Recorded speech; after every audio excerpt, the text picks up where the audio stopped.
Hello, folks, and welcome to Terraria.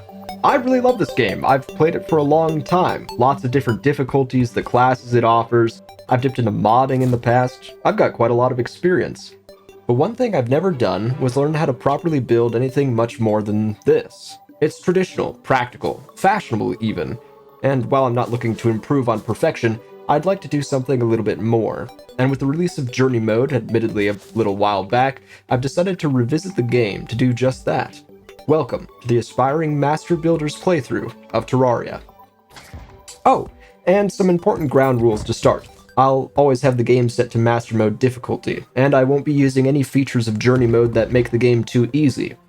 But I will be using it to save time. What that means is that God Mode is obviously off limits, and I won't be turning down the enemy spawn rate either, unless I'm building.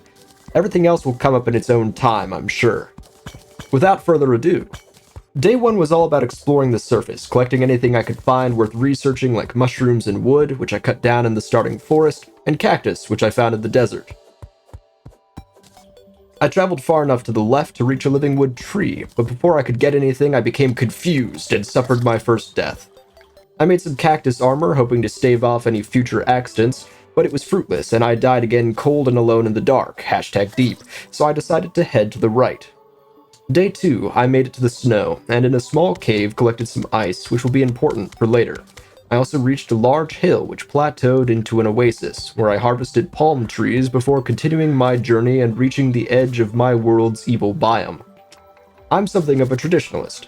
Typically, I would play in a corrupt world. However, for the sake of this series, I elected to make two changes to my typical play, to match the new and exciting things I'm trying for myself with building. The first is that I'm playing in a crimson world. The second is that the world is large. I've heard that large worlds increase the likelihood of finding certain rare items, and it'll give me a broad canvas from which to build on.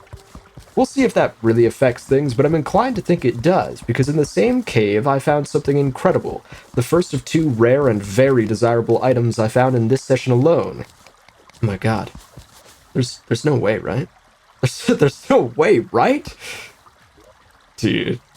Okay. Cool. Very cool. Very cool and good. Escaping with my find, I reached the dungeon and stole as much as I could without disturbing the guardian therein. Finally, I collected some trinkets from the sea, before heading back home, including a cute little friend who sings a merry song. Day 3, I returned to the living wood tree to exact vengeance on my original foe, before collecting a pair of living wood wands, another lucky find, particularly for building. I don't want to go too deep into the caves just yet, but I decided to explore under the roots of the living wood tree, where I found a small chest containing, most importantly, a can of worms. Trust, I also used the ice I mentioned a moment ago to make ice torches, and subsequently frostburn arrows to use with my shadewood bow, a fine upgrade to my damage, inflicting a nice debuff against anyone I shoot. Nice! I breached the surface, collected some rich mahogany and bamboo before suffering my third death at the hands of Little Bat. How quaint. I made my way back to the jungle, traversing a short distance further to the second evil biome I encountered on the surface, where I found 4 chests. Among the spoils, I found another can of worms, and my first herb bag, another very important find for me. I continued left and fought my way through a storm of enemies in the Crimson before finally reaching the ocean and discovering the second rare find that I'm so thankful for getting: water walking boots. By day 4, I managed to research iron, which I used to make some better armor and a cooking pot. I opened the cans of worms en masse to find a set of 3 gold worms to duplicate, and then cooked them into golden delights. Protein. Golden Delights provide the extremely stuffed buff for 45 minutes, making them among the better food sources. Not bad for day 4. The day was otherwise pretty uneventful. I tried to explore the cavern in the jungle I discovered on day 3, but ultimately just died. There's something I'm forgetting, though. Ah, that's right, I also researched bombs! Day 5, I went to the desert to found Wilder Excavation Site A in a pre-existing natural dip in the earth. I then threw sticky bombs directly below me to create a singular long tunnel as deep as I could get. I was searching for desert fossils, and eventually a path directly to hell so that I can politely tell people to go there. My luck struck again, and while exploring some of the tunnels, I found a buried house which held 3 fantastic items: the extractinator, Bast statue, and Dune Rider boots. The boots are an important accessory for speed. The Bass statue offers an excellent defensive buff, but the real prize now is the extractinator. So I swiftly returned home with my finds and set about making use of what I might argue is the best item for journey mode players. Those desert fossils I mentioned, I researched the 200 I needed from bombing, any I found in the caverns, and by holding left click on the extractinator, it turns an otherwise unremarkable block directly into metals and gems. I spent the rest of day 5 holding left click on the extractinator by propping a knife up against my mouse and celebrating my swift and decisive victory of the early game. Day 6. Overconfidence is my undoing. I used the sturdy fossils I got from the extractinator to make a set of armor that improved my range damage, before I began exploring the snow caverns I found earlier on, in search of the last remaining resources I desperately need to fight. Well, basically anything. The ever-important heart crystals. I died, though. Rip. Much to my chagrin, I actually lost 3 platinum here because I forgot the extractinator gives you money. Oh well. Fortunately, before I died, I fought a nymph, which gave me a metal detector. Something that will hopefully win me back that money easily enough. Following it, I found a glowing mushroom biome deeper in the cave, and with it a heart crystal, as well as a set of warding Hermes boots, which was pretty insane at this stage. To the uninitiated, Terraria has a system of reforges, which provide extra bonuses from weapons and accessories. However, the way the system is designed means that not all reforges are created equal, and their parents don't love each other either. Warding emerges alongside menacing as objectively the best, and on Hermes boots specifically, this is a phenomenal find. Nothing much else happened after that, so on to day 7 I returned to Wilder Excavation Site A to continue bombing my way into hell. I found a chest on the descent laying out in the open. Inside was a magic conch, an item that lets you teleport to the ocean on the opposite side of the map to you. Lucky. Further down, I ran into some large pools of lava. I duplicated buckets, which were cheap and easy given my access to iron, and tried to clear my way with them. It was slow going and eventually led to my untimely death when I grappled into lava. I did eventually make it to hell, but there's ultimately not much I can do down there at this moment. At least I got some paintings and furniture for my trouble. Day 8, I decided to go back to the jungle, keen to search for a rare but incredibly useful biome between it and the ocean. I found a small and convenient cave, and using my newly researched scarab bombs, it was easy to make a seamless 3-block wide tunnel into the depths. Unfortunately, what was not so seamless was my interactions with the creatures that lived in those depths, and I quickly retreated to the surface, to the loving embrace of more enemies in the Crimson, which I fought until morning. Day 9, I remembered the metal detector letting me know that there were heart crystals in my elevator, so I returned there to search for them, and finally having the 10 I needed to research them, I was able to reach full health for this stage of the game. I returned only briefly to the jungle to continue my excavation and to collect some honey with those buckets I duplicated, something that will prove useful in future whenever I need to fight bosses or events. Day 10 begins, and I've grown tired of constant fighting and caving. It's time for me to build something, which is the namesake of this series. So I paused time at around noon. I will still call it old day 10.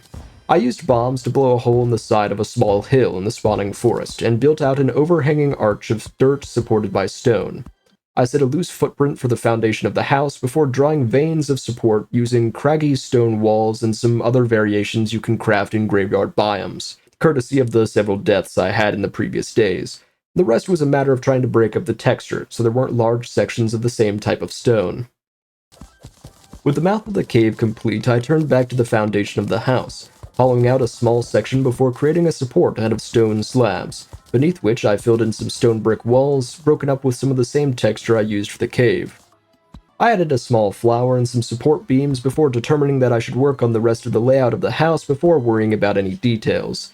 I used the ruler tool to count the distance of the base, a total of 17 blocks, and decided to determine the height of the rectangle by the golden ratio, which is simple enough, you just divide by 1.6, or in this case 10 blocks. I put some gray bricks on the outside edge to distinguish the interior and exterior before filling in the walls with wood. I broke up the wall into 3 sections with beams, and broke up the texture with some planked wall. I created a roof to further divide the build's 2 floors, and added some support beams to break up the boxy shape. Finally, I cut in some windows with fences.